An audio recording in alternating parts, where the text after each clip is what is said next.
हेमंत सोरेन सरकार ज्यादा दिन की मेहमान नहीं है और दिसंबर तक सरकार का गिरना तय, ये दावा किया है निर्दलीय विधायक सरयू राय ने। सरयू राय ने यह भी कह दिया है कि मुख्यमंत्री बदल जाएंगे और कोई दूसरा व्यक्ति सीएम बनेगा। उन्होंने ये भी कहा कि राज्य में राष्ट्रपति शासन नहीं लगेगा बल्कि वैकल्पिक सरकार बनेगी। वहीं उन्होंने बीजेपी को सरकार बनाने की कोशिश नहीं करने की सलाह भी दी है। राजधानी रांची से बड़ी खबर, कोई दूसरा व्यक्ति बनेगा मुख्यमंत्री झारखंड का, ये कहना है सरयू राय का। सीएम का चेहरा बदलने के संकेत उन्होंने दिए हैं। सरकार बनाने से बचे बीजेपी।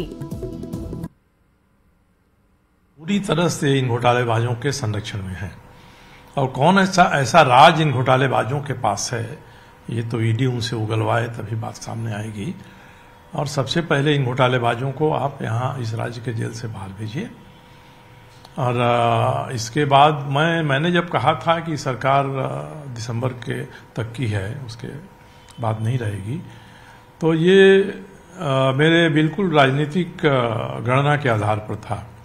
जिस तरह से घटना चक्र हो रहा है, हाईकोर्ट ऑर्डर कर रहा है, ईडी के समन आ रहे हैं, तो इस सरकार पर इतना बोझ बढ़ते जा रहा है कि अपने बोझ के तले ही ये सरकार खत्म हो जाएगी। यही मैंने कहा था। मगर सरकार खत्म होगी इसका मतलब ये नहीं है कि कोई भाजपा सरकार बना लेगी। अगर भारतीय जनता पार्टी इसमें न कूदे, उछल कूद न ज़्यादा करे तो वही बेहतर है, क्योंकि उनके उछल कूद के राजनीतिक मायने लगाए जाते हैं और ईडी से लेकर भारत सरकार की नीयत पर संदेह होता है, जनता भी भ्रमित होती है। इसलिए इस सरकार को अपने बोझ से ही जाने देने की कोशिश करनी चाहिए। ये सरकार मुझे नहीं लगता है कि बहुत दिनों की मेहमान है। तो ऐसे में तो राष्ट्रपति शासन फिर लग जाएगा। कोई जरूरी नहीं है, कोई वैकल्पिक सरकार बन सकती है। हो सकता है कि यूपीए में ही लोग मिलकर दूसरी सरकार बना लें, कोई नया मुख्यमंत्री चुन लें, कोई नई सरकार बना लें, ये हो सकता है।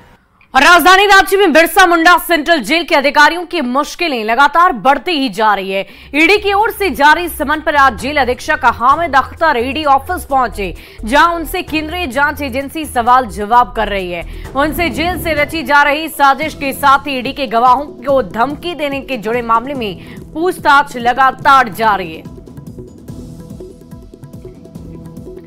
तो ईडी ऑफिस में लगातार बातचीत की जा रही है, सवाल जवाब किए जा रहे हैं। जेल से साजिश रचने का आरोप है और इसी कड़ी में लगातार पूछताछ की जा रही है। और अब तक जेल अधीक्षक के सवालों का जवाब कितना मिला है इसकी जानकारी तो नहीं। जेल से साजिश की जानकारी थी या नहीं, ये पहला सवाल। प्रेम प्रकाश किन लोगों से मिला करता था, ये दूसरा सवाल।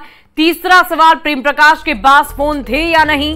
इसके साथ ही साथ जेल अधीक्षक से यह भी सवाल किया गया कि अगर फोन थे तो उनके पास कितने फोन थे। इसके अलावा किसके आदेश से वो फोन का इस्तेमाल जेल परिसर के अंदर कर रहा था, साथ ही साथ किसके कहने पर क्लर्क ने उन्हें फोन दिया था। जेल परिसर के अंदर फोन रखने की अनुमति नहीं होती और उसने फोन से ही साजिश रच डाली। प्रेम को लग्जरी सुविधा क्यों दी जा रही थी, नसीम और दानिश पर आखिर किसका दबाव था। तो ये तमाम सवाल ईडी की तरफ से जेल अधीक्षक से किए जा रहे हैं। उन सवालों का जवाब अधीक्षक क्या कुछ देते हैं, इस पर सबके निगाहें। साथ ही साथ बंदियों के पत्र डिस्पैच क्यों नहीं किए गए।